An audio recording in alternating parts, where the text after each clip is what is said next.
What's up, YouTube boss community? It's boy Mr. New for Sports. I'm back with that after fight thoughts video on that Video League Klitschko versus Manuel Char fight. And I know we don't really care about this fight because it's a foregone conclusion that the Klitschko is going to win this fight. But it's a heavyweight title fight. It's on HBO, and we haven't shown respect to the heavyweight title for years in America because the heavyweight title is pretty much overseas now, belonging to guys overseas like Vitaly Klitschko and Vladimir Klitschko.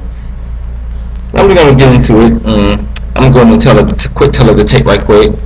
What I noticed when I was doing my research on Manuel Char is that nobody knew who his reach was. I went on BoxRec, I went on BoxingScene.com, I checked other sites. I even checked his own website. They don't have his reach. But I found that his reach is 5 centimeters shorter than Vitaly's, which takes it down to, which his reach is about 78. And his height is about 6'3.5". But Vitaly's is about 6'7", has a 4-inch height advantage.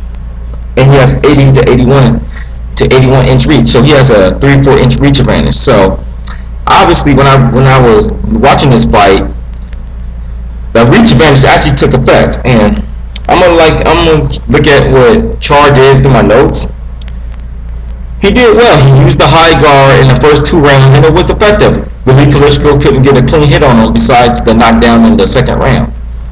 At the time of the stoppage, I had this fight at 30-26, but obviously with Vitaly Klitschko getting the TKO victory, he just broke him down over time, maybe earlier than we thought.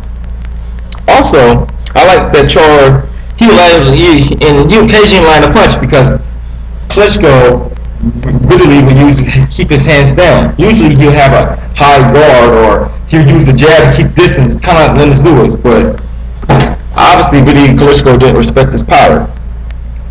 Obviously, I think this is Klitschko's last fight because they probably put the tomato can. This is Vitaly's last fight. He's going to go into parliament in the Ukraine pretty soon. So they picked the guy that he could easily beat. And this guy, and Manuel Char obviously is not a big puncher with only having 11 knockouts in 21 fights, but obviously, he was they picked him for a reason, and obviously, they couldn't get the fight against Alexander Povetkin and Deontay Wilder because personally I think if they wait until the Klitschko's retire, then they go after the belts. But here's what I like about Char. Y'all know punching. He didn't punch enough. If you're going to beat the Klitschkos, you got to take chances and take risks. Because obviously, they're going to use the jab and kick you back. So if you're going to fight the Klitschkos, you got to have to make it a dirty fight. You got to have to go in, lean your chest, lean your head on their chest, bang the body. You got to bang the body against the Klitschkos to wear him down, take him deep into fights, and maybe try to get the late knockout. What I liked about Vitaly the most is that, and I'm coming for Vitaly now, is that he used his height in the jab. Vitaly used his height, jab, break you down until he got to stoppage or decision or knockout. The one thing I didn't like about Vitaly in this fight, he's 41 years old, so he looked a little stiff out there, a little slow. So my thing is this with Vitaly, why are you still fighting? I understand there's nobody out there to beat, and the sad part is the best fight out there for the heavyweight division is Klitschko versus Klitschko. But you can't ask 2 brothers to fight each other, so that fight's never going to happen. But, obviously I think Vitaly's the better Klitschko in my opinion because he's the most tougher Klitschko, and I think Vladimir, if he got hit right, has kind of a glass jaw. But it has to be seen against Lamont Brewster and Corey Sanders. And another thing I didn't like about Vitaly, and earlier, like I said earlier in this video, was that the fact that he kept his hands low. I don't know, was because he didn't respect Char's power, or he just felt confident in his fight, or he just didn't have the energy to keep his hands up. But anyway, if this is the Klitschko's last fight, Vitaly's last fight, we gotta show respect to the Klitschkos. And personally, I wasn't a fan of the Klitschkos at first, but now they're like fine wine. You get used to it. Like I didn't like wine earlier in my life, but now as I got older, I'm 27 now, I kind of like wine now instead of Hennessy and Coke. But it's your boy Mr. New for Sports. I'm about to watch Antonio DeMarco versus John Molina Jr. and I'm out. Peace. Later. What's up, YouTube Boss Communities, World Mr. Universal Sports? I'm back. About to cover that Andre Ward versus Chad Dawson for the unified 168 pound weight division title. And I scored this fight before the stoppage, 189 to 90. Not 89 90.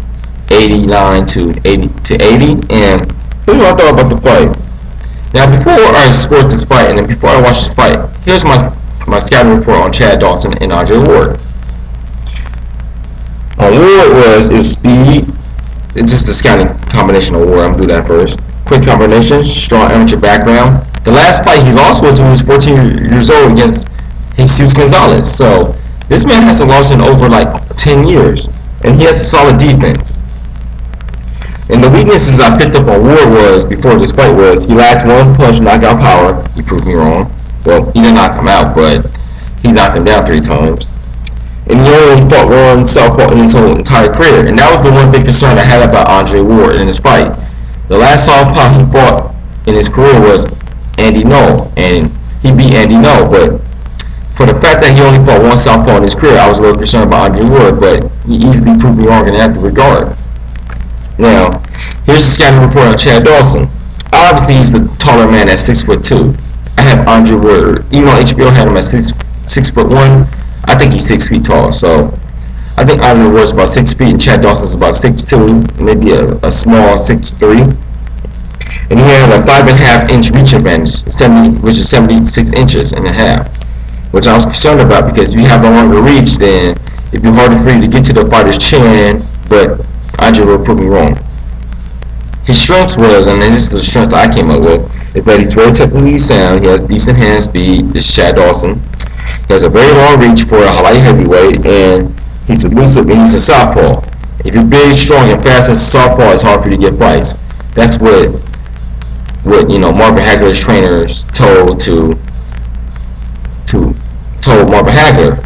I think they're Italian. I forget their name. The Pastorelli brothers or whatever. That's what they told Mark Hagler. If you're good and you're a southpaw, nobody want to fight you. And I think nobody really wants to fight Chad Dawson because he's good and tall and he's a southpaw. Here's the weaknesses I discovered with Chad Dawson. He's too laid back and he lacks killer instinct, and we discovered that in this fight. And now let's get to what the thoughts I found about in this fight. This is just my little tail of the tape. Now, this is what I thought about the fight. I thought Andre Ward, I'm going to discuss Andre Ward first.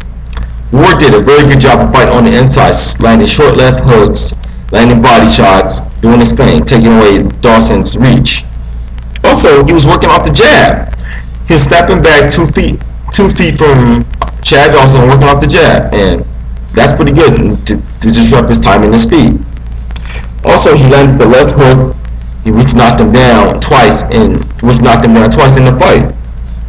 He showed a good chin. There was a time where Chad Dawson was landing pretty powerful left hooks on his own and throwing powerful punches, but Andre Dawson showed a good chin.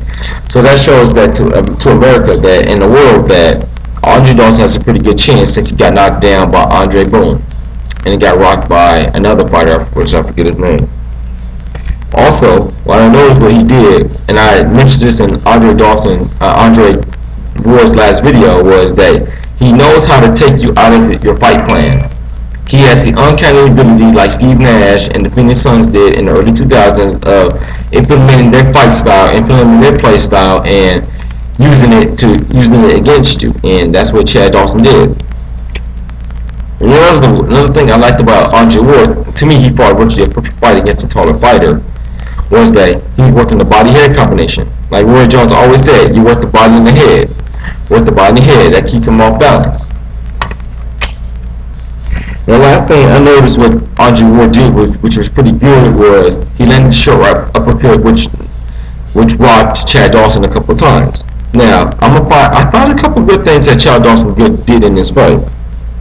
He was trying to work off the jab early in the fight, which is pretty good. Use your height and your reach, but ultimately he allowed Andre Ward to take that away. Also, he tried a little comeback, a little flurry in the 4th round. But once Chad Dawson realized he was defeated and there was nothing he can do with this guy, that he just mentally gave up. And here's the weaknesses I found out with Chad Dawson. Sorry, people hit me up on the Facebook boxing community as well. He was lacking heart, and that's important in boxing. That's the most important thing in boxing. You gotta lack heart in boxing. You gotta have heart in boxing. And Chad Dawson lacked heart, and I think he mentally gave up. And once he mentally gave up, like, oh crap, I'm not gonna beat this guy, he just gave the fight to Andre Ward, which made it easier for him to get the stoppage. And I think he gave up mentally after the 5th round. Actually, another thing I found, when your fighter tells you need a knockout to win this fight, it's over pretty much. And John, the Iceman, Scully told him in the middle of the 8th and 9th round, told him, look, you need a knockout to win. You messed up to the point where you need a knockout. And Chad Dawson lacked the heart of a champion, and that's what happened. And obviously, now, and I'm going to discuss something else, was that this fight came down to intangibles. Chad Dawson may have maybe the bigger guy, the taller guy, the guy with the longer reach, maybe even an actually bigger guy. But Andre Ward had the more heart and the more prevention to win the fight, and that's what led him to the fight. And personally, I think I'm agree with Sabian Fight News, Blood Boxing, and others, and say I think he's the best fighter in the world right now. He is a miniature Bernard Hopkins. He is a young Bernard Hopkins, and I think we should start appreciating Andre Ward's talent. And I'm glad he got the HBO shot, because HBO pays the bigger checks.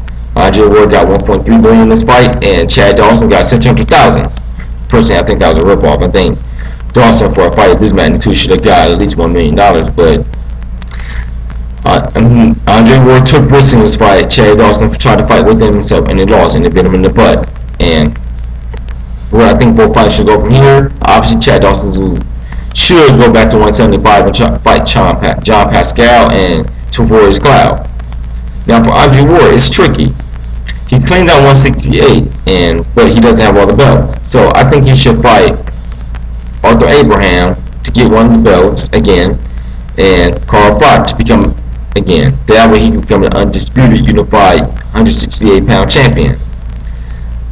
Maybe he can fight one of the other young guys at 168 and move up to 175 eventually, because he has said that, and those great fighters became one multi-divisional champion, and I think Andre Ward should do that, and eventually within the next 2-3 years.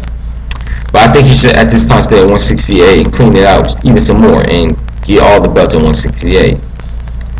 Well, it's your boy Mr. Universe Sports. Comment, rate, subscribe. Also, I watched that Antonio DeMarco versus John Molina Jr. fight. Personally, I think that was a bad stoppage. So tell me what you think about that. This is your boy Mr. Universe Sports, and I'm out. Peace. Later.